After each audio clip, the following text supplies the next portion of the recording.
నేను ఒక కార్ తీసుకుందాం అనుకుంటున్నాను. ఈ కార్ లోన్కి వెళ్ళి తీసుకోవడం బెటరా, లేకపోతే ముందు నుంచో కొంచెం కొంచెం ఇన్వెస్ట్మెంట్ దాచిపెట్టుకొని అలా తీసుకోవడం బెటరా? బాస్, ఎప్పుడు కూడా లోన్స్ నేను 2 రకాలుగా డివైడ్ చేస్తాను, గుడ్ లోన్, బ్యాడ్ లోన్. మీరు ఒక ప్రాపర్టీని కొనడానికి లోన్ తీసుకున్నారు, ఆ loan rate of interest just 8%, 9% లోపు ఉందనుకోండి, చాలా తక్కువ రేట్ ఆఫ్ ఇంట్రెస్ట్.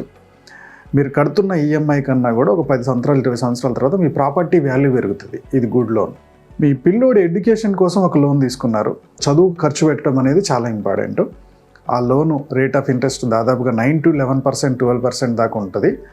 ఫిర్బీ ఈ లోన్ తీసుకొని పలానా ఇన్స్టిట్యూట్లో చదవడం వల్ల వాళ్ళ లైఫ్ బాగుంటుంది, మంచి ఉద్యోగం వస్తుంది కాబట్టి వితిన్ 2-3 ఇయర్స్లో దాన్ని రీపే చేయగలుగుతాడు. ఆ లోన్ గుడ్ లోన్.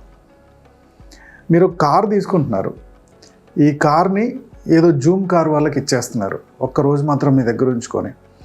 సో ఆ కార్ ఈఎంఐ ఈ జూమ్ కార్లో మీరు ఏదైతే పెట్టారో దాని ద్వారా వచ్చే ఇన్కమ్తో సరిపోతుంది, లేదా ఒక రెంట్కి ఇచ్చేసారు దాని ద్వారా వచ్చే ఇన్కమ్తో సరిపోతుంది అంటే ఆ loan good loan.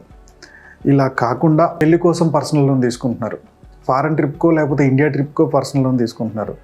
Personal loan తీసుకొని ఇంట్లో ఏవో వస్తువులు కొనేస్తున్నారు, బయట అప్పులు తీసుకొస్తూ ఉంటాం, ₹3 వడ్డీ. క్రెడిట్ కార్డు వాళ్ళది కూడా 36% నుంచి 40% దాకా ఉంటుంది.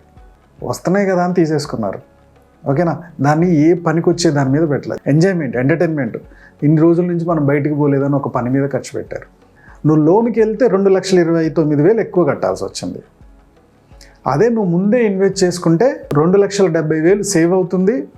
ఎట్ ద సేమ్ టైం నెల నెల కట్టాల్సిన అమౌంట్ కూడా తగ్గింది. ఏది బెటరు? అప్పటికప్పుడు ఎమోషనల్ తోటి లోన్ తీసుకొని ముందుకు వెళ్ళడం బెటరా, ఇలా సేవ్ చేసుకొని ముందుకు వెళ్ళడం బెటరా? మీరే ఆలోచించండి.